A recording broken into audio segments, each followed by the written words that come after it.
Hey guys, welcome back to my YouTube channel Hasni's Life. So today we are gonna make mushroom Korean ramen, which is in a Squid Game edition అన్నమాట. So first అయితే నేను కొన్ని mushrooms తీసుకుంటున్నాను, around 4 to 5 తీసుకుంటున్నాను. బాగా వాటిని clean చేసుకోవాలి.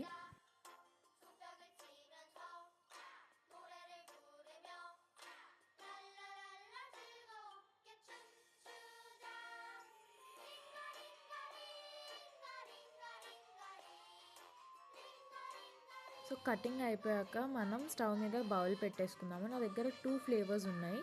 So నేను అందులో కిమ్చిది యూజ్ చేస్తున్నాను అనమాట. అందులో వాడు kimchi seasoning and dried veggies ఇచ్చాడు.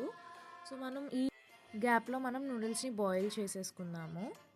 సో ఇప్పుడు కొంచెం ఆయిల్ తీసుకొని మనం కట్ చేసుకున్న మష్రూమ్ పీసెస్ని లిల్గా ఫ్రై చేసుకుందాం అనమాట. సో నేను ఇక్కడ కెటిల్ యూజ్ చేశాను.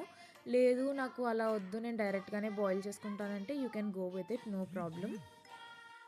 మన మష్రూమ్స్ ఫ్రై అయిపోయాక మనం సీజనింగ్స్ అంటే వాడు ఇచ్చిన ఆ వెజ్జీస్ అండ్ కిమ్చీ సీజనింగ్ అనేది వేసుకోవాలి. దాంతోపాటు మనం బాయిల్ చేసుకున్న నూడిల్స్ విత్ దానిలో ఉన్న కొంచెం వాటర్ అనేది మనం ఇందులో యాడ్ చేసుకొని మంచిగా మిక్స్ చేసుకొని లిడ్ క్లోజ్ చేస్తే సో దట్ మన డ్రైడ్ వెజ్జీస్ అండ్ మసాలా అంతా బాగా కుక్ అవుతుందన్నమాట.